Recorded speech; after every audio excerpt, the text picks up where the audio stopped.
Hi friends, ഇന്ന് നമ്മൾ പറയാൻ പോകുന്നത് സംസ്ഥാന സർക്കാർ നടപ്പിലാക്കുന്ന പ്രതിമാസ പെൻഷൻ പദ്ധതിയെ പറ്റിയാണ്. ഇതിന് വേണ്ടുന്ന അർഹതാ മാനദണ്ഡങ്ങൾ കേരളത്തിൽ സ്ഥിര താമസക്കാരായ സ്ത്രീകളായിരിക്കണം, 35 വയസ്സിനും 60 വയസ്സിനും ഇടയിൽ പ്രായമുള്ളവരായിരിക്കണം, സംസ്ഥാന സർക്കാരിൽ നിന്നോ മറ്റോ യാതൊരുവിധ പെൻഷൻ പദ്ധതികളിൽ ഉൾപ്പെട്ട അംഗങ്ങളാകാൻ പാടില്ല. അതായത് വിധവാ പെൻഷൻ, വികലാംഗ പെൻഷൻ, അവിവാഹിത പെൻഷൻ, ഡിപ്പെൻഡൻസി പെൻഷൻ എന്നിവ കൈപ്പറ്റുന്നവർ ആകാൻ പാടില്ല. പിന്നെ റേഷൻ കാർഡ് റോസോ മഞ്ഞ കളറായിരിക്കണം. പിന്നീട് ഇതിനാവശ്യമായ രേഖകൾ എന്തൊക്കെയെന്ന് വെച്ചാൽ നമ്മുടെ ഒരു പാസ്പോർട്ട് സൈസ് ഫോട്ടോ, ആധാറുമായി ലിങ്ക് ചെയ്ത മൊബൈല്, ബാങ്ക് പാസ്ബുക്ക്, അതിനുശേഷം ഡേറ്റ് ഓഫ് ബർത്ത് കാണിക്കുന്നതിന് വേണ്ടിയിട്ട് SSLC അല്ലെങ്കിൽ school certificate, birth certificate, passport, driving licence ഇത്രയുമാണ് വേണ്ടുന്നത്. ഇതൊന്നുമില്ലാത്തവർ മെഡിക്കൽ ഓഫീസർ സാക്ഷ്യപ്പെടുത്തിയ വയസ്സ് തെളിയിക്കുന്ന ഫോം ഹാജരാക്കിയാൽ മതി. ഇനി ഇത് എങ്ങനെയാണ് ചെയ്യുന്നതെന്നുള്ളത് നമുക്ക് വീഡിയോയിലേക്ക് പ്രവേശിക്കാം. അതിനുവേണ്ടി നമ്മൾ ഗൂഗിളിൽ K-Smart എന്ന് ടൈപ്പ് ചെയ്യുക. അതിനുശേഷം വരുന്ന വിൻഡോയിൽ രജിസ്റ്റർ എന്നുള്ളിടത്ത് ക്ലിക്ക് ചെയ്തതിന് ശേഷം സിറ്റിസൺ ലോഗിൻ ക്ലിക്ക് ചെയ്യുക.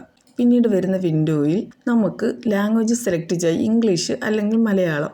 അത് ക്ലിക്ക് ചെയ്തതിന് ശേഷം അതിൻ്റെ താഴെ കാണുന്ന ഒരു ചെറിയ ബട്ടൺ ആക്റ്റീവ് ആക്കുക.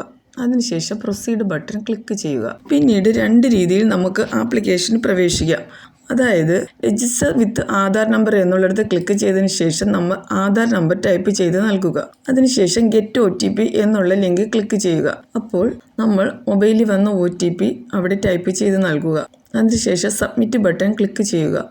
അപ്പോൾ Aadhaar authentication failed due to invalid OTP എന്ന് എഴുതി കാണിക്കും. അതെന്താണെന്ന് വെച്ചാൽ സൈറ്റ് ഹാങ് ആയതുകൊണ്ടാണ്. അപ്പോൾ നമുക്ക് തൊട്ടടുത്തുള്ള ഓപ്ഷൻ ഉപയോഗിച്ച് ആപ്ലിക്കേഷനിൽ പ്രവേശിക്കുക. അതായത് രജിസ്റ്റർ വിത്ത് അതർ മെത്തേഡ് എന്നുള്ളിടത്ത് ക്ലിക്ക് ചെയ്യുക. അവിടെ നമ്മൾ ഡോക്യുമെൻ്റ് ടൈപ്പ് എന്നുള്ളിടത്ത് ആധാർ സെലക്ട് ചെയ്യുക. ഞാൻ ആധാറാണ് സെലക്ട് ചെയ്യുന്നത്. നിങ്ങൾക്ക് അതിൽ പറയുന്ന താഴോട്ടുള്ള ഏത് ഡോക്യുമെൻ്റ് വേണമെങ്കിലും സെലക്ട് ചെയ്യാം. ഞാൻ ആധാർ സെലക്ട് ചെയ്തതിന് ശേഷം തൊട്ടടുത്ത കോളത്തിലായിട്ട് ആധാർ നമ്പർ ടൈപ്പ് ചെയ്ത് നൽകുന്നു. അതിനുശേഷം അപ്ലോഡ് ഫയൽ എന്നുള്ളിടത്ത് നമ്മുടെ ആധാർ അപ്ലോഡ് ചെയ്ത് കൊടുക്കുന്നു. അതല്ല നിങ്ങൾ മറ്റേതെങ്കിലും രേഖയാണ് സെലക്ട് ചെയ്തതെങ്കിൽ അത് അപ്ലോഡ് ചെയ്ത് നൽകുകയാണ് വേണ്ടത്.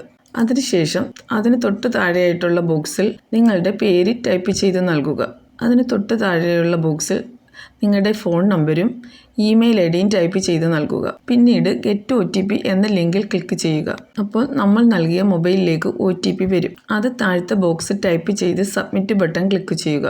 വീണ്ടും നമ്മൾ നൽകിയതെല്ലാം ശരിയാണോന്ന് ഒന്നുകൂടി നമുക്ക് വെരിഫൈ നോക്കാം. അതായത് നമ്മുടെ ആധാർ നമ്പർ, പേര്, മൊബൈൽ നമ്പർ, മെയിൽ ID ഇവയെല്ലാം ശരിയാണോ എന്ന് ഒന്നുകൂടി വെരിഫൈ ചെയ്യുന്നത് നന്നായിരിക്കും. അതിനുശേഷം രജിസ്റ്റർ എന്നുള്ള ബോക്സിൽ ക്ലിക്ക് ചെയ്യുക. അപ്പോൾ വീണ്ടും നമ്മൾ ആദ്യത്തെ ഹോം പേജിലേക്ക് വരും. അവിടെ ലോഗിൻ എന്നുള്ള ബട്ടണിൽ ക്ലിക്ക് ചെയ്തതിന് ശേഷം സിറ്റിസൺ ലോഗിൻ സെലക്ട് ചെയ്യുക. അതിനുശേഷം നേരത്തെ നമ്മൾ രജിസ്റ്റർ ചെയ്ത ഫോൺ നമ്പർ ടൈപ്പ് ചെയ്ത് നൽകുക. Send OTP. അപ്പോൾ നമ്മുടെ മൊബൈലിലേക്ക് OTP വരും. അത് ടൈപ്പ് ചെയ്ത് നൽകിയതിന് ശേഷം ലോഗിൻ ബട്ടൺ ക്ലിക്ക് ചെയ്യുക. അപ്പോൾ നമ്മൾ ആപ്ലിക്കേഷനിൽ പ്രവേശിച്ചു. അതിൽ ന്യൂ ആപ്ലിക്കേഷൻ ക്ലിക്ക് ചെയ്യുക. തൊട്ട് താഴെയായി കാണുന്ന സ്ത്രീ സുരക്ഷാ സ്കീം എന്നുള്ള ലിങ്കിൽ ക്ലിക്ക് ചെയ്യുക. അതിനുശേഷം ആപ്ലിക്കേഷൻ ഫോർ സ്ത്രീ സുരക്ഷാ പെൻഷൻ എന്നുള്ള ലിങ്ക് ക്ലിക്ക് ചെയ്യുക. അപ്പോൾ നമ്മൾ ആപ്ലിക്കേഷനിൽ പ്രവേശിച്ചു. Aadhaar and ration card details എന്ന ഒരു ഹെഡിങ്ങോട് കൂടിയ വിൻഡോ ഓപ്പൺ ആവും. അവിടെ നമ്മുടെ ഡിസ്ട്രിക്റ്റ് സെലക്ട് ചെയ്യുക. ലോക്കൽ ബോഡി ടൈപ്പ് എന്നുള്ളിടത്ത് നമ്മൾ മുനിസിപ്പാലിറ്റി ആണോ, കോർപ്പറേഷനാണോ, പഞ്ചായത്താണോ, ഏതാണെന്നുള്ളതാണ് ചോദ്യം. നമ്മൾ പഞ്ചായത്ത് ഏരിയ ആണെങ്കിൽ അവിടെ നമ്മുടെ പഞ്ചായത്ത് സെലക്ട് ചെയ്യുക. തൊട്ടടുത്ത കോളത്തിലായി നമ്മുടെ പഞ്ചായത്തിൻ്റെ പേര് സെലക്ട് ചെയ്ത് നൽകുക. തൊട്ട് താഴെയായി വാർഡ് നമ്പർ സെലക്ട് ചെയ്യുക. അതിന് തൊട്ട് താഴെയായി ആധാർ നമ്പർ ടൈപ്പ് ചെയ്ത് നൽകുക. അതിൻ്റെ തൊട്ടടുത്ത ബോക്സിലായി നമ്മുടെ ആധാറിലെ പേര് ഇംഗ്ലീഷിൽ അതേപോലെ തന്നെ ടൈപ്പ് ചെയ്ത് നൽകുക. അതിനുശേഷം വാലിഡേറ്റ് ക്ലിക്ക് ചെയ്യുക. പിന്നീട് വരുന്ന ആധാർ കൺസെൻറ്റ് എന്ന ബോക്സിൽ I agree എന്നുള്ള ബട്ടൺ ആക്റ്റീവ് ആക്കിയതിന് ശേഷം തൊട്ട് താഴെ കാണുന്ന അക്സെപ്റ്റ് ബട്ടൺ ക്ലിക്ക് ചെയ്യുക.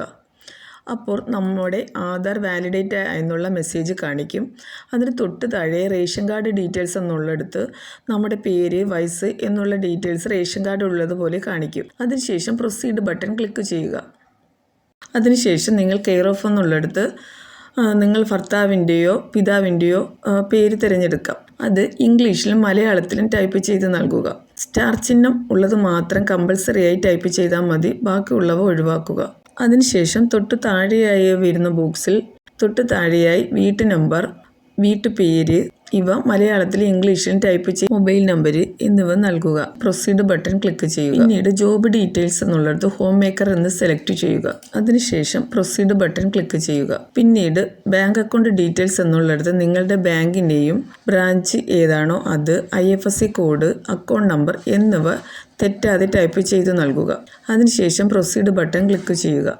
പിന്നീട് വരുന്ന അപ്ലോഡ് ഡോക്യുമെൻറ്റ്സ് എന്നുള്ള കോളത്തിൽ document to be present to prove age എന്നുള്ളിടത്ത് നിങ്ങൾ എന്താണോ സെലക്ട് ചെയ്യുക, അതായത് സ്കൂൾ സർട്ടിഫിക്കറ്റ് ആണെങ്കിൽ അത് അറ്റാച്ച് ചെയ്ത് നൽകുക. അതിന് തൊട്ട് താഴെയായി നമ്മുടെ ഫോട്ടോ അപ്ലോഡ് ചെയ്ത് നൽകുക. അതിനുശേഷം പ്രൊസീഡ് ബട്ടൺ ക്ലിക്ക് ചെയ്യുക.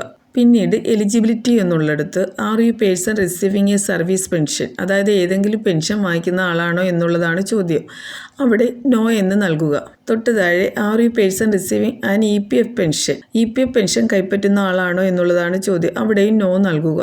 3ഉം 4ഉം കോളങ്ങളിൽ നോ എന്ന ബട്ടണിൽ ക്ലിക്ക് ചെയ്യുക. 5ാമത്തെ കോളത്തിൽ are you permanent resident of the Kerala state എന്നുള്ളിടത്ത് യെസ് ക്ലിക്ക് ചെയ്യുക. അതിനുശേഷം 6ാമത്തെ ചോദ്യം എന്താണെന്ന് വെച്ചാൽ നിങ്ങൾ സ്ഥിരമായോ അല്ലെങ്കിൽ താൽക്കാലികമായോ ഏതെങ്കിലും സർക്കാർ, അർദ്ധ സർക്കാർ സ്ഥാപനങ്ങളിൽ ജോലി ചെയ്യുന്നുണ്ടോ എന്നുള്ളതാണ് ചോദ്യം. അപ്പോൾ അങ്ങനെ ഉള്ളവരാണെങ്കിൽ ഇതിന് അർഹതയുള്ളവരല്ല. 6ാമത്തെ കോളത്തിലും നോ എന്ന് ക്ലിക്ക് ചെയ്യുക. അതിനുശേഷം പ്രൊസീഡ് ബട്ടണിൽ ക്ലിക്ക് ചെയ്യുക. ഇത്രയും ആയി കഴിയുമ്പോൾ നമ്മൾ 6 സ്റ്റെപ്പുകൾ കംപ്ലീറ്റ് ആക്കി. കണ്ടിന്യൂ ബട്ടൺ ക്ലിക്ക് ചെയ്യുമ്പോൾ നമ്മൾ കൊടുത്ത ആപ്ലിക്കേഷൻ്റെ ഒരു പ്രിവ്യൂ സ്ക്രീനിൽ തെളിയും. നമ്മൾ നൽകിയ വിവരങ്ങളെല്ലാം ശരിയാണോ ഒന്നുകൂടി വെരിഫൈ ചെയ്ത് നോക്കുക. അതിനുശേഷം പ്രൊസീഡ് ബട്ടൺ ക്ലിക്ക് ചെയ്യുക. പിന്നീട് വരുന്നത് ഒരു സാക്ഷ്യപത്രമാണ്. അതായത് നമ്മൾ സ്ത്രീ സുരക്ഷാ പദ്ധതിയുമായി ബന്ധപ്പെട്ട് മാനദണ്ഡങ്ങളുടെ പരിധിയിൽ വരുന്ന വ്യക്തിയാണ്, അപേക്ഷയിൽ നമ്മൾ നൽകിയിരിക്കുന്ന വിവരങ്ങളെല്ലാം സത്യമാണ് എന്നുള്ളതുമാണ് പിന്നീട് വരുന്ന സാക്ഷ്യപത്രം. അതിന് തൊട്ട് താഴെയായി കാണുന്ന ഐ എഗ്രി ബട്ടൺ ക്ലിക്ക് ചെയ്യുക. അപ്പോൾ OTP വെരിഫിക്കേഷനായി നമ്മുടെ മൊബൈലിലേക്ക് ഒരു OTP വരും. ആ OTP ടൈപ്പ് ചെയ്ത് നൽകുക. അതിനുശേഷം സബ്മിറ്റ് ബട്ടൺ ക്ലിക്ക് ചെയ്യുക. പിന്നീട് വരുന്ന ഒരു അക്നോളജ്മെൻറ്റ്, നമ്മുടെ പഞ്ചായത്തിൻ്റെ പേരും നമ്മുടെ ആപ്ലിക്കേഷൻ നമ്പരും നമ്മുടെ പേരും അടങ്ങിയ വിവരങ്ങളോട് കൂടിയ ഒരു വിൻഡോ പ്രത്യക്ഷപ്പെടും. അത് നമുക്ക് സ്ക്രീൻഷോട്ട് എടുത്ത് ഉപയോഗിക്കുകയോ അല്ലെങ്കിൽ പ്രിൻ്റ് എടുക്കുകയോ ചെയ്യാം.